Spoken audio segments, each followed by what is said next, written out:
Pragmatics. This is Dr. Fahad bin Deheish speaking to you. Today we have another interesting topic, deixis. Deixis. Sounds strange, huh? It's Greek. We will know in a minute. Okay. Deixis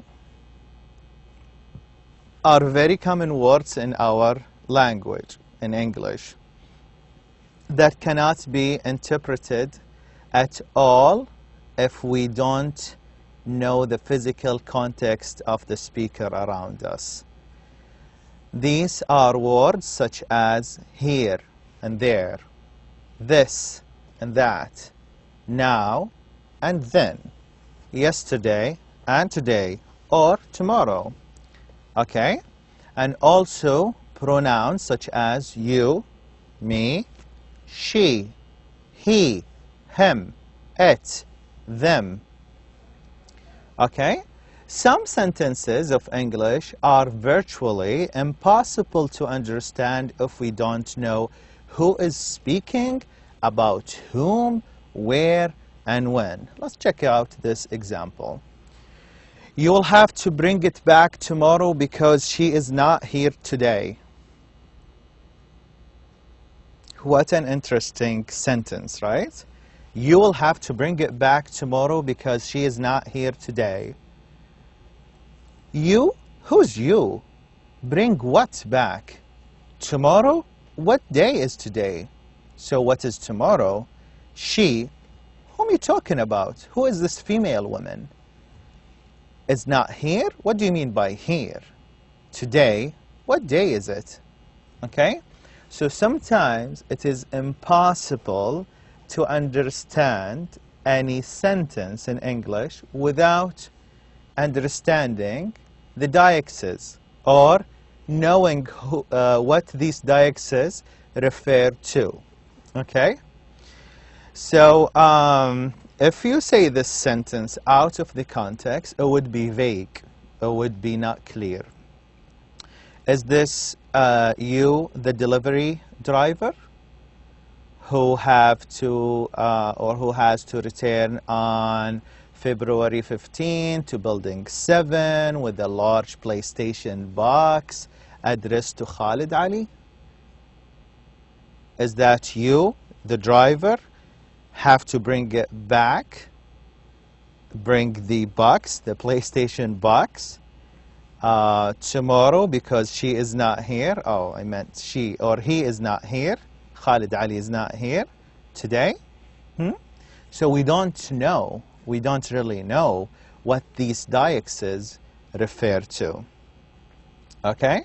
Tomorrow and here are obvious examples of bits of language that we can only understand in terms of the speaker intended meaning.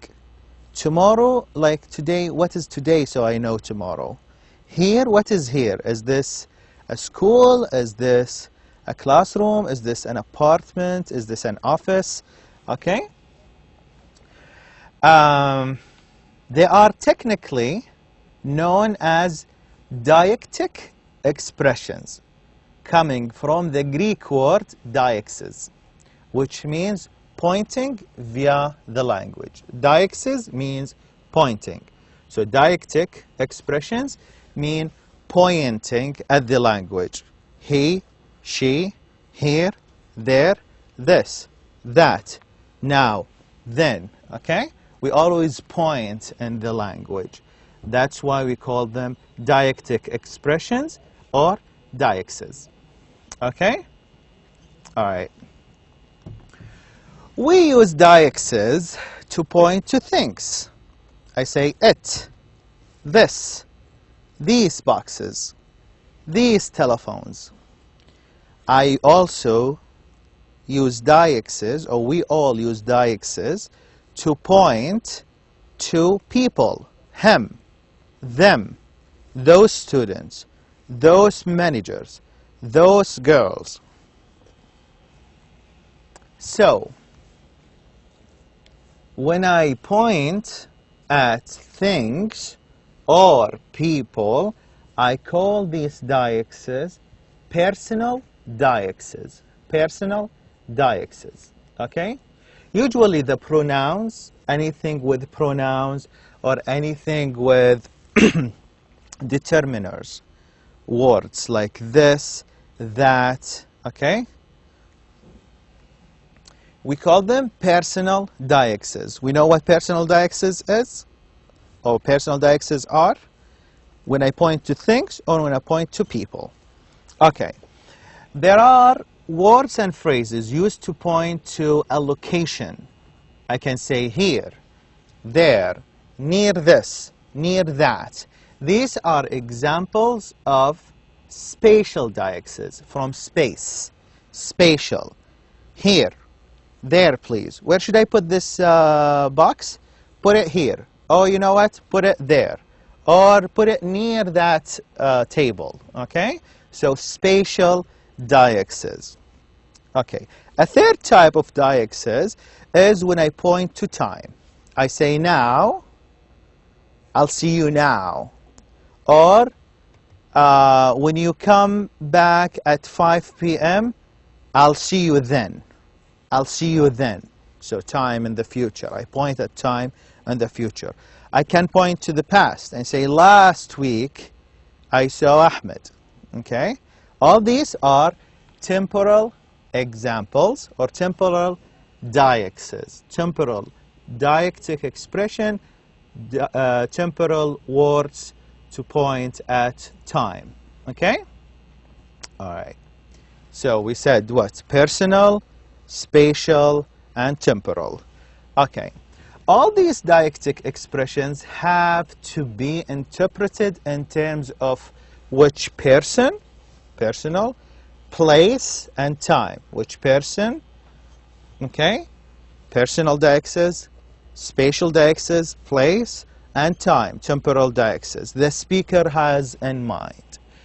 We make a broad distinction between what is marked as close to the speaker, close to me. I would say this. I would say here. I would say now, very close to me. Very close to me, okay?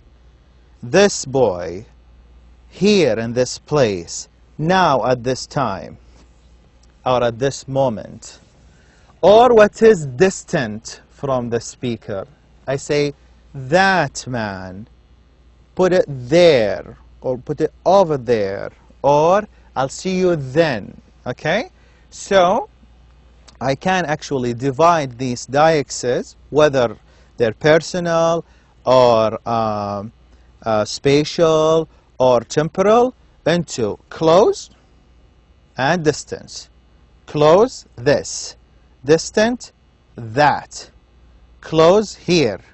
Distant, there. Close, now. Distance, then. Okay? So, deixes are these little words, okay, that we use to point at things or people, okay, or space or time, okay? But also, I can talk about them by distance. Are they close to me? Are they far away? If they're close, I can use things like this, here, and now. If they're far or distant, I can say that, there, and then. Then, okay? Kind of very straightforward, but we needed to know the terminology of these pointing words or deixes. Okay. We can also indicate whether movement is away from the speaker's location. You actually moving away from the speaker when I say go, or towards the speaker location when I say come. Okay? If you're looking for someone and she appears, okay, moving towards you, you can say, here she comes. Here she comes. Why? Because she is coming towards the speaker. Okay, so you're pointing through your language that the direction is from far away to closer. Okay, to nearby. Okay, so here you indicate the movement through the language. Here she comes, meaning she's coming from far away and getting closer. I also can say, if she is moving away from me and the distance, I can say, there she goes. There she goes. Okay? The same dialectic effect explains the different situation in which you would tell someone, go to bed versus come to bed. If you have a little brother, okay, or a little son, okay, and it's bedtime, time to sleep, okay, if you're standing by the bed, you might say, come to bed, okay, so you're actually pointing the direction. Or if you are sitting in a different room and the bed is in another room, so it's far from you, it's distant, you might ask that little boy to go to bed. Go to bed, okay? You cannot say come to bed where you basically distance from the bed, because that would be kind of confusing message, a confusing message. So again, go and come with indicates the movement, whether forward or backward, or whether towards the speaker or far or moving away from the speaker. Okay?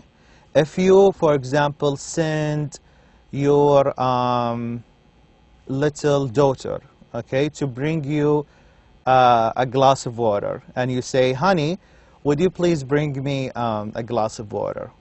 Okay, if she is standing up and start moving, you might say, there she goes, okay, because she's moving from you, away from you, to the kitchen to bring you the water. There she goes. When she comes back, now moving towards you from the kitchen to where you stay, you might say, here she comes, okay? So here you basically, through the language, you indicate or pointing at the time. Also, pointing at the movement type. All right? Okay. Here also where you can play with diaxes. You can play with them.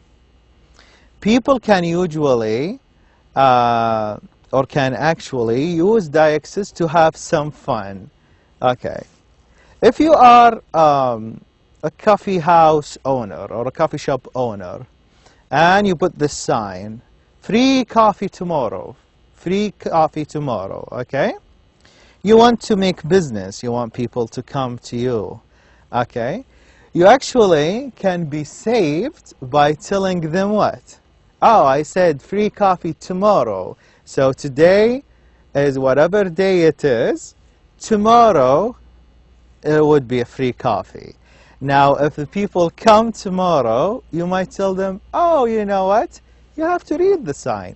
Free coffee tomorrow. That means tomorrow. See? So that's what we meant by diaxes. We need to know the social, physical context. What is today so we know tomorrow? Otherwise, we would be like those people who would keep coming to the coffee shop but never get any free coffee. Okay? All right. Let's review diaxes again. So one basic way of referring to something is to point to it. That's kind of basic. This, that, here, there, you, me, she, he, them. Okay. Every language, Arabic, English, Spanish, has dialectic words or dialectic expressions which point to things in the physical, social context of the speaker and addressee or the listener. For example, if we should encounter a written or a recorded message like, I was disappointed that you did not come this afternoon. I hope you'll join us tomorrow. you would be wondering what is meant by I, the speaker. Who is this speaker? He did not say his name. Who is I? You, is this message for me or for my brother? Us, who are they? Then there is this afternoon. When was this message written, or when was this message recorded? Tomorrow, what is tomorrow? The meaning of any didactic element can only be interpreted through the context. Through the context. If you don't know the context, you cannot interpret these deixes. And that's what actually make deixes kind of different from any other referring expressions. Again, thank you here. Thank you. You, who's you? Is he thanking me, or is this note written to someone else, written to Khalid, or written to Abir, or written to the manager of the company? We don't know. We don't know. We have to know the context. We have to know the context. Okay. Again, we said that deictic words or expression include personal deixes, like I, you, we, this, that, he, she, it, they, okay? So I, you, and we, you point to the participants in any speech act, in any speech. I, speaking to you. We are telling you, okay? And also when I say he, she, it, and they, we're referring to others in the environment. He, she, it. But all of that are personal deixes. We also can use spatial deixes, like we said, here, there, which designate a space close to the speaker or farther away. This, these, that, those. Okay, so this and that, these and those, which indicate entities close to you or removed and far away or distance from the speaker. And lastly is temporal deixes. We say now, then, yesterday, today, tomorrow, last week, next month, all relative to the time. Okay. Okay. Here is, however, an interesting information. Okay. I hate to leave you with something you basically can know 100%. So I always want to add kind of a twisting information to you. Words which can be deictic are not always so. Kind of weird, huh? Today and tomorrow are deictic in this sentence. We cannot go today, but tomorrow will be fine. We cannot go today, but tomorrow will be fine. These are deictic expressions. I'm referring to, or I'm pointing to today and pointing at tomorrow. Okay. But they're not deictic when you say something like, today's costly apartment buildings may be tomorrow's slums. Slums means like crowded neighborhood. Okay? So today's costly apartment buildings, okay, the expensive apartment buildings of today or of this time we're living at or we're living in might be tomorrow's slums, might be the crowded neighborhoods in the future. I'm not really referring about today as today and tomorrow as tomorrow. It's like we say in Arabic, غدا, and we mean the future. وإن غدا لناظره قريب. We mean the future. بكرة راح تعرف. بكرة, it's not بكرة as the next day, but it's like the future. Okay? And tomorrow's, okay, today's, احنا أبناء اليوم. Okay, we don't mean اليوم, this day, but we mean this era, this time. So that's not basically a deictic expression, don't you think? We're not saying, when we say today's costly apartment buildings, I'm not referring to today, this day, like tomorrow will be crowded, it's impossible, but like tomorrow in the future. Okay. So here, in this context in particular, today and tomorrow are not dialectic. Another example. Here and there are dialectic. And an example like, James hasn't been here yet. Is he there with you? If I'm talking to someone on the phone, I might say, James hasn't been here yet. Is he there with you? Okay? Okay. So these are dialectic. Here, there. He's not here yet, or he has not been here yet. Is he there with you? But I can use here and there in a non-dialectic expression or non-dialectic sentence. Consider this example. The children were running here and there. I don't mean here and there, but like here and there. The children were running here and there means all over the place. Okay? They were running here and there. Okay? It means it's not really a dialectic.